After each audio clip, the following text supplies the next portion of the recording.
আলোচনা করব গতকাল রাতের এল ক্লাসিকো নিয়ে। এটা ছিল এই মৌসুমের প্রথম এল ক্লাসিকো, লা লিগায় বার্সেলোনা বনাম রিয়াল মাদ্রিদের ম্যাচ। যে ম্যাচটি অনুষ্ঠিত হয়েছে রিয়াল মাদ্রিদের ঘরের মাঠ সান্তিয়াগো বার্নাব্যুতে, আর এটা বার্সেলোনার জন্য ছিল একটি অ্যাওয়ে ম্যাচ। তো সেই ম্যাচে দুর্ভাগ্যজনকভাবে বার্সেলোনা 2-1 গোলের একটি পরাজয় বরণ করেছে, এবং যেটা ছিল বার্সেলোনা ভক্তদের জন্য ভীষণ হতাশার। এই ম্যাচ নিয়ে অনেক কিছুই বলা যায়, কিন্তু আমি মেইন কিছু পয়েন্ট নিয়ে আলোচনা করতে চাই। এবার আসি বার্সেলোনার হাইলাইন ডিফেন্স নিয়ে। সে বহুল আলোচিত বার্সেলোনার কোচ হ্যান্সি ফ্লিকের হাইলাইন ডিফেন্স। বলা যায় কালকের এর ক্লাসিকো ছিল বার্সেলোনার হাইলাইন ডিফেন্স বনাম রিয়াল মাদ্রিদের কাউন্টার অ্যাটাকের একটি প্রদর্শনী। বার্সেলোনার হাইলাইন ডিফেন্স এবং অফসাইড ট্র্যাপ গত সিজনে বেশ কাজে দিয়েছিল।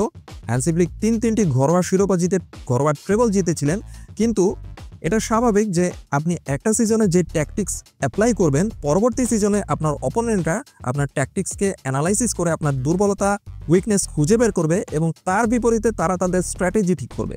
গতকালকের ম্যাচে সেটাই দেখা গেছে। রিয়াল মাদ্রিদের কোচ জাভি আলোনসো চমৎকারভাবে বার্সেলোনার অফসাইড বারবার ব্রেক করেছেন।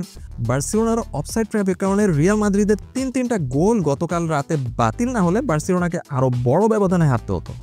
এই সিজনে দেখা যাচ্ছে যে বার্সেলোনার অফসাইড ট্র্যাপ আগের সিজনের মতো কাজ করছে না। রিয়াল বারবার কাউন্টার অ্যাটাকে গিয়েছে, বার্সেলোনাকে নিজেদের হাতে সুযোগ দিয়ে বার্সেলোনাকে টেনে এনেছে নিজেদের হাতে এবং দুর্দান্ত গতি দিয়ে তাদের কাউন্টার অ্যাটাক কাজে লাগিয়েছে।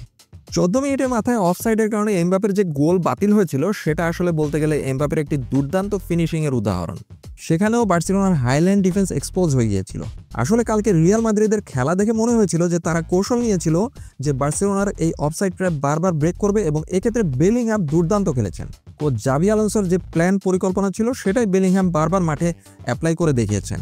তিনি এমবাপে এবং ভিনিসিয়াসকে বারবার ডিফেন্স ব্রেক করে থ্রু পাস দিয়েছিলেন। তো বার্সেলোনার হাইল্যান্ড ডিফেন্স নিয়ে আসলে বলার কিছু নেই। ম্যাচ শুরু হওয়ার আগেও কোচ মার্কাস সগ এটাকে ডিফেন্ড করেছেন এবং তিনি বলেছেন যে আমরা গত সিজনে যেই প্ল্যানে আমরা রেজাল্ট বের করে এনেছি, এই সিজনে আমরা সেটাতে টিকে থাকতে চাই।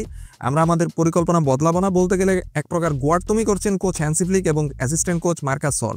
তাদের আসলে বুঝতে হবে যে গত সিজনের যে প্লেইং সেট আপ ছিল, ইনিগো মার্টিনেজ নেই, রাফিনা ইঞ্জুরিতে, লেভানডোভস্কি ইঞ্জুরিতে এবং বেশ কিছু ভাইটাল প্লেয়ার ইঞ্জুরিতে, এখন এই অবস্থায় আসলে এই হাইল্যান্ড ডিফেন্স এখনও ধরে রাখা, আমি বলতে চাই যে এটা এক কথায় গোয়ার্তুমি।